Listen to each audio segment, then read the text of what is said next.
Hey guys, welcome to another session of Automation 360, and today I'll be looking at loop package in A360. So at the end of this video, we'll be able to use loop package in Automation A360 platform. So what is loop? Basically, loop is a sequence of instructions that are continually repeated until a certain condition is reached. So if you want to perform an action in your bot that you want to be repeatedly executed, so you can use loop package for that. So loop package enables you to run a specific actions or a bot like logic in a repeated manner. So we will see loop actions that are available in loop package. So there are three actions: loop, continue, and break.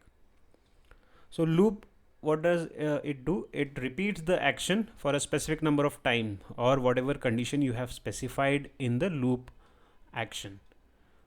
Then continue can be used to skip the current iteration and continue with the next iteration. Suppose in your loop is going to be running for 5 times, you want to skip your, like in the 5th or 6th step you got some error, still you want to continue with the rest of the loop, so you can use continue based on your if condition or based on any of the condition. And then we have a break.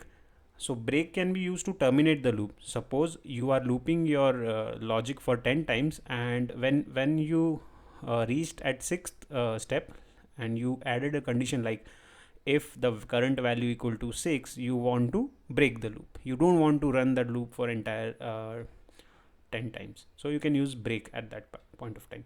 So in order to get out of the loop, you use break. If you want to still continue with the loop, you use continue. Okay, so let's flip to A360 bot editor and see all this in code example. Okay, so here we have a loop package bot, and let's get started with this. So I'll just drag and drop a loop action. So here in the loop action we have iterator, we have while condition. We have two types of loops where you can specify iterator and while condition. So in iterator currently it's selected as for n times. That means here you can specify for how many iterations you want to run, like how much a number of time the the loop should execute. So let's specify 5 over here currently, and here you can assign the current row. So when the bot is executed for the first time, you can assign one variable that will hold the current counter for that particular instance. Okay, and then we have a while condition. In while condition you execute your loop and when this until the condition is satisfied. For example, here you can select application is running. So suppose you have an Excel or Notepad or some other application, let's say Excel. Okay, excel.exe. You need to specify the entire path. So until your excel.exe is running in the background, you want to execute, you want to perform some action. So for that particular case, you can use this condition in while statement.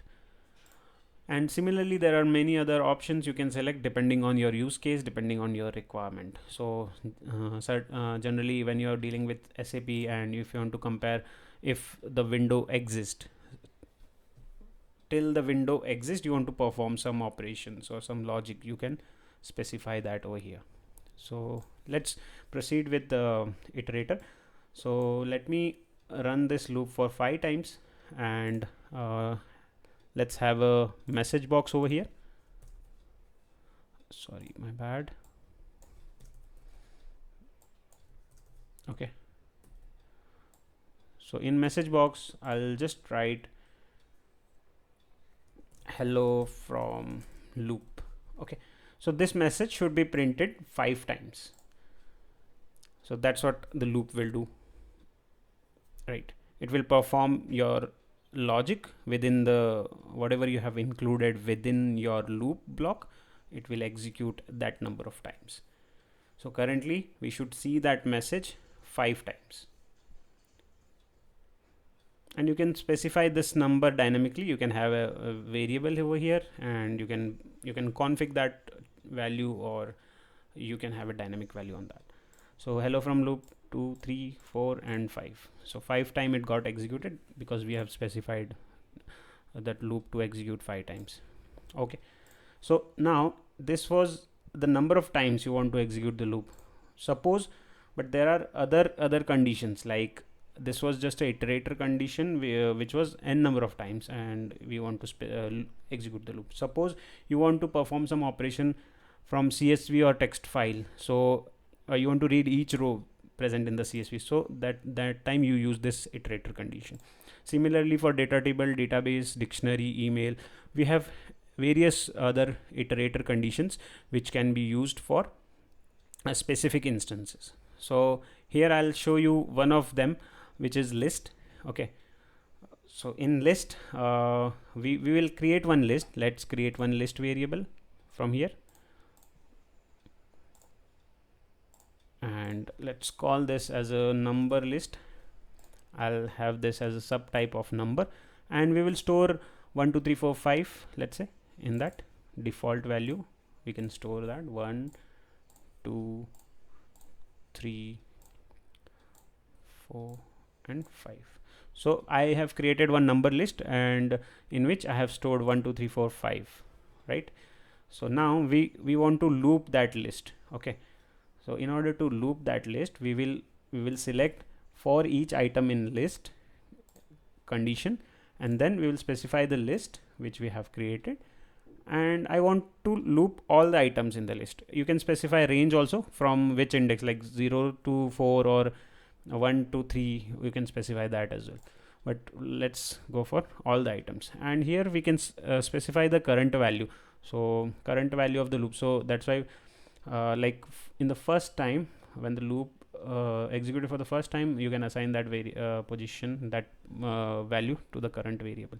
Let's create one number variable, as our list is of type number, and we'll name it list item.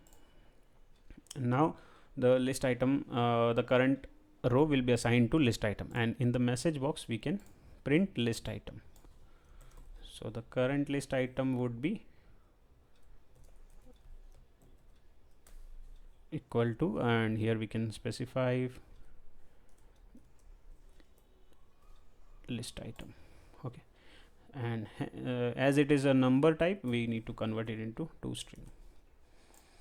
So now this should give us the numbers like 1 2 3 4 5, because our list contains 5 numbers. So this way you can read your list variable using loop package. So if you want specific example to any other iterator condition like dictionary or data table, you can specify that in comment section. We will come up with the use case like that. So we got list item as 1 2 3 4 and 5, and that's all. Like the list has 5 items.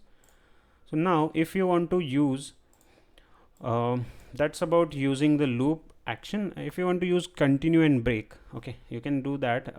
For example, I want to terminate this loop, or I want to come out of the loop on basis of some condition. Let's say if my current list item is 4 or 3, I want to come out of the loop. Okay, so let me just copy this message, and let's write some statement in the out of the loop. Okay, because currently we don't have any statement that is out of the loop. Okay, let me drag here. So now this message box is out of the loop, and this is inside the loop. Let's write here out of the loop message box. Okay, and now if I want to break the loop, on basis of some condition, I will use here list condition, as we are checking the list variable. So number list, and it is type number, and what is the value? Let's say 3. If my list item is having value 3, I want to terminate the loop. So if this condition is satisfied, I will break the loop. So I'll use the break action. So the loop will execute, and it will it will try to print the value. As soon as the value is 3, that's what we have specified here. As soon as the value is 3, it will break the loop and will come out of the loop and will display this message. Similarly, you can use continue as well. So let's run this. So you should see the value 1 2 3 in the message box, and after that you will see directly the message box that's written on line number 5.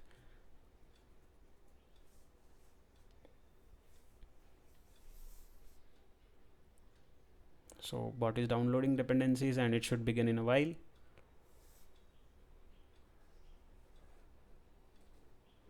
Sometimes it takes a bit. Yeah, so we have 1 2. Okay, it's out of the loop. Let me check that. Why is it so? So here we have specified list and list item, and okay, here we have specified as value 3 and then out of the loop. Okay, sorry, we are just checking the value exist over here. We need to update this condition here. We don't want to just check the value exist, we want to check value is equal to 3. Okay, so that we need to use a number variable condition, number condition here, and our variable is number list, and when the number list is equals to, sorry, not number list, number list item is our number variable, and when this is equals to 3, I want to break the loop. So my bad, I was checking list exist condition. So yeah, that's why it compared the first item and immediately it got break out of the loop. So now it will execute your messages 3 times and then it will break. So let's see, deploying our code.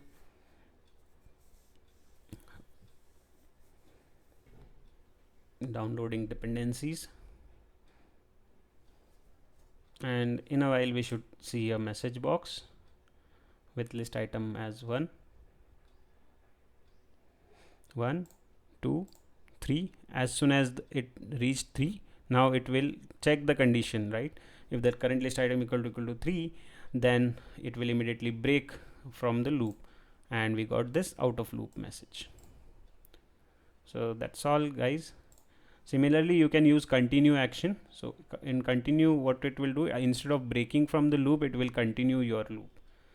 Okay, sometimes there are situations where you have you are executing a loop and some error occur, or maybe some of the condition caused your loop to break at that time, but you still want to continue.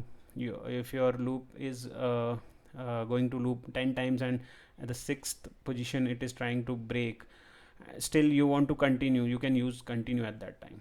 So continue action just helps you to continue with your loop execution. That's all. Okay, just to summarize, we have used loop action just to perform number of iteration. Then we have created one list item in which we had five of the items in the list, and then we used for loop each item in the list iterator, and then we try to get all the items from the list using loop, and then we have seen how we can break the loop, and similarly we can use the continue action. So that's all, guys, for this video. In case you like this video, please subscribe to our channel, and thank you.